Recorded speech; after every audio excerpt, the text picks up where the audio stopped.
मैंने जिंदगी में एक नियम बनाया, वो नियम ये है कि होटल में खाना नहीं खाऊंगा, होटल में ठहरूंगा नहीं।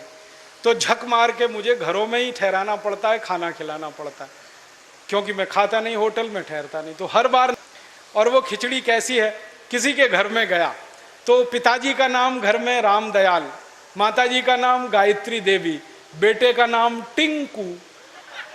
अब मैं यही पूछता हूं कि राम दयाल और गायत्री देवी का टिंकू कहां से आ गया। फिर मैं उनको पूछता हूं, आपको मालूम है टिंकू का अर्थ क्या है? उनको नहीं मालूम। नाम रख लिया बच्चे का टिंकू, अर्थ नहीं मालूम।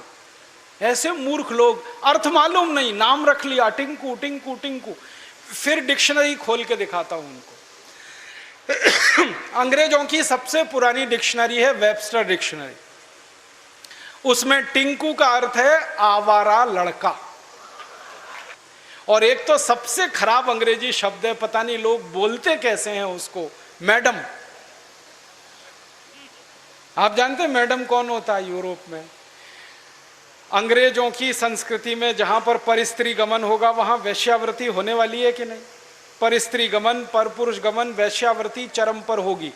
तो वैश्याएं जो अपने कोठों को चलाती हैं, अपने वैश्यावृत्ति के काम में लगी हुई वैश्याओं की जो प्रमुख वैश्या होती है उसको मैडम कहते हैं। और यहां हिंदुस्तान में अपनी बहनों को मैडम कह देते हैं। ऐसे मूर्ख लोग मैंने इस देश में देखे हैं।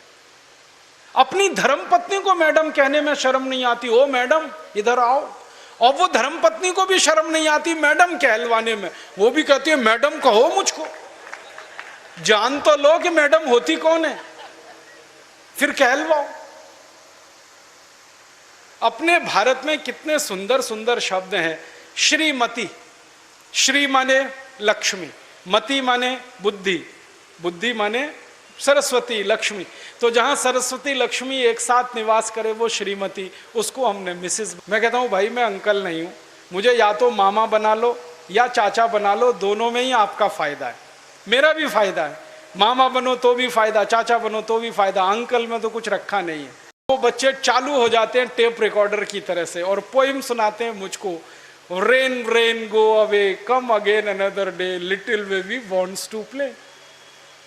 अब मैं बच्चे को पूछता हूं तुमको मालूम है इसका अर्थ क्या है? नहीं मालूम। किसने सिखाया? मम्मा ने सिखाया। मम्मा को पूछा आपको अर्थ मालूम है रेन रेन गो अवे? नहीं मालूम। किसने बताया? टीचर ने बताया। टीचर को पूछो, उनको भी अर्थ नहीं मालूम। तो रटाया क्यों फिर बच्चे को? अर्थ ही नहीं पता। फिर बच्चों को मैं बताता हूं देखो इसका अर्थ ये है, बारिश बारिश तुम चली जाओ, मत आओ क्योंकि मुझे खेलना है। माने छोटे बच्चे को खेलना है, इसलिए वो बारिश को कह रहा है बारिश बारिश तुम चली जाओ, यहां मत आओ क्योंकि मुझे खेलना है। अब ये बच्चे कविता गा रहे हैं, बारिश बारिश तुम चली जाओ, यहां मत आओ, मुझे खेलना है। और ये ईश्वर से प्रार्थना के रूप में कविता है। करोड़ों बच्चों ने ये कविता गाई और ईश्वर ने सुन ली तो बारिश को वापस बुला लिया। तो क्या होने वाला है? बारिश नहीं होगी। बारिश नहीं होगी तो सूखा पड़ेगा। सूखा पड़ेगा तो आप भी भूखे मरेंगे, मैं भी मरूंगा, किसान भी मरेंगे। इतनी अकल नहीं है हमको। ये रेन रेन गो अवे कितनी खतरनाक चीज है। की कविता सुनाता हूं आपको, अर्थ बहुत सीधा है उसका। वो कविता है, ये रे पाऊसा तोला दे तो पैसा, पैसा झाला खोटा, पाऊस आला मोठा। ये रे माने आओ आओ, जल्दी जल्दी बारिश तुम आओ। पाऊसा माने बारिश। मराठी में कह रहे हैं बारिश बारिश तुम जल्दी जल्दी आओ, नहीं आओ तो मैं पैसा देने को तैयार हूं, तुम आ जाओ क्योंकि मुझे बारिश की जरूरत है, क्योंकि खेत को पानी की जरूरत है, क्योंकि 60% खेती बारिश पर आधारित है।